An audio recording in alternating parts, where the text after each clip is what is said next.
ಶ್ರೀ ರಾಮಾನುಜಾಚಾರ್ಯರ 1003ನೇ ಜಯಂತಿ ಅಂಗವಾಗಿ ಸಮತಾ ಮೂರ್ತಿ ಸ್ಥಾಪನೆಯಾಗಲಿದೆ. 218 ಅಡಿ ಎತ್ತರದ ಶ್ರೀ ರಾಮಾನುಜಾಚಾರ್ಯರ ಬೃಹತ್ ವಿಗ್ರಹ ಉದ್ಘಾಟನೆಗೆ ಸಿದ್ಧವಾಗಿದೆ. ತೆಲಂಗಾಣದ ಹೈದರಾಬಾದ್ ಬಳಿ ಇರುವ ರಂಗಾರೆಡ್ಡಿ ಜಿಲ್ಲೆಯ ಮುಚ್ಚಿಂತಲ್ ಎಂಬಲ್ಲಿ ಮಹಾಮೂರ್ತಿ ಉದ್ಘಾಟನೆಗೆ ಸಕಲ ಸಿದ್ಧತೆ ನಡೆದಿವೆ.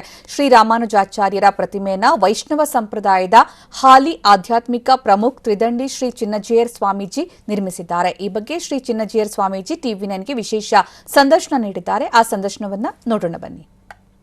सबको शुभकामनाएं। ये प्रोजेक्ट का नाम है समता मूर्ति स्फूर्ति केंद्र, स्टैच्यू ऑफ इक्वालिटी बोलते हैं। इसका संकल्प 2013 में हुआ था। रामानुजाचार्य स्वामी जी महाराज का 1000वां जयंती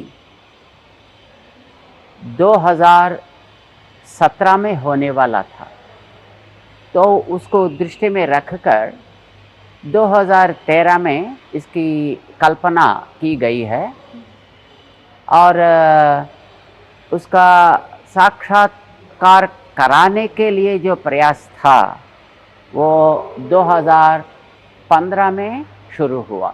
श्री रामानुजाचार्य जी की जिस तरह से सोच थी, जो उनका संदेश था खास, जिसको लेकर विश्व के कोने कोने में उन्होंने ये संदेश पहुंचाया समानता का, तो आपको क्या लग रहा है जो उनका संदेश था वो इस वक्त मौजूदा हालात में हम बात करें तो लोग किस तरह से अपने जीवन में उसका पालन कर सकते हैं? ये तो बहुत अच्छा प्रश्न है। रामानुजाचार्य स्वामी जी का जो संदेश था, जिसको हम बोलते हैं समता संदेश, ये 1000 साल पहले उन्होंने उद्घोषण किया। 1000 साल अभी हुआ है, आगे और कई हजारों साल तक ये संदेश जो है समता का, ये तो सजीव ही रहेगा। सुनते हैं अपन इतिहास में, फिर बाद में रावण था, वो भी अहंकार का एक प्रतिरूप था, और बाद में कंस था एक और प्रतिरूप, शिशुपाल था और एक प्रतिरूप।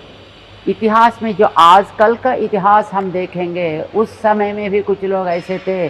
रामानुजाचार्य स्वामी जी 1017 में इस धरती को पावन किए थे अपने पदार्पण से। 120 साल वे इस धरती में चलते दर्शन दिए थे। बहुत कुछ कष्टों को उन्होंने सहन किया। जब वो कुछ परिवर्तन समाज में लाने के लिए चाहते थे, उस समय में उनको ही विष देकर ख़त्म करने के लिए भी लोग सोचे, सामान्य लोग नहीं। मंदिर में जब तीर्था लेने के लिए जाते हैं, चरणामृत लेने के लिए जाते हैं, तो चरणामृत में विष मिला के दिए।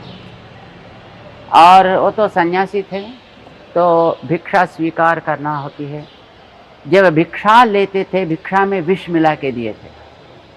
तो बहुत प्रकार का उनके ऊपर कुछ ऐसा कोशिश किए हैं लोग उनको ख़त्म करके हटा दें, परंतु उस समय में उनका जो उपदेश था और उनका जो प्रभाव था वो राजाओं के ऊपर था, और समाज को चलाने वाले जो ब्यूरोक्रेटिक सिस्टम होता है उसके ऊपर भी था।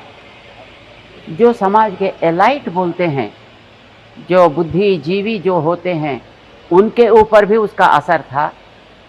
और जो रामान स्वामी जी ने उस समय में लागू किया, उसका प्रभाव करीब 600 साल तक बहुत विस्तार से रहा था। उत्तर, दक्षिण, पश्चिम, पूर्व, हर दिशाओं में वो अभी भी पालन करने वाले बहुत सारे लोग दुनिया में हर कोने में हैं। भारत में तो बहुत सारे जगहों में, जैसे अयोध्या जी है, वृंदावन है, मथुरा है, बिहार है, राजस्थान है, गुजरात है और कश्मीर है। दक्षिण में तो बोलने की ज़रूरत ही नहीं है, क्योंकि उनका प्रभाव तो बहुत कुछ है ही है। एक प्रोजेक्ट को हमने संकल्प किया और संकल्प से अब तक करीब 9 साल हुआ, क्योंकि 13 में इसके मन में संकल्प हुआ था। तो संकल्प से साकार तक जो यात्रा थी, तो ये तो बहुत एक अद्भुत अनोखा एक यात्रा थी। तो एक एक क्षण में जो भी हम इसका दर्शन करते थे इसमें, वो तो आश्चर्य ही लगता है, क्योंकि एक एक समय में कुछ बहुत कठिनाई होती है। ये काम होना है लेकिन ये असंभव है, ऐसा लगता है। परंतु जब वो होने के लिए जो समय आता है, उस समय में वो अचानक हो जाता था, कहाँ से कैसा होता पता नहीं लगता था। तो उस समय में हम भावना करते थे कि ये केवल आचार्य जी की ही कृपा है, नहीं तो ऐसा काम नहीं हो सकते हैं।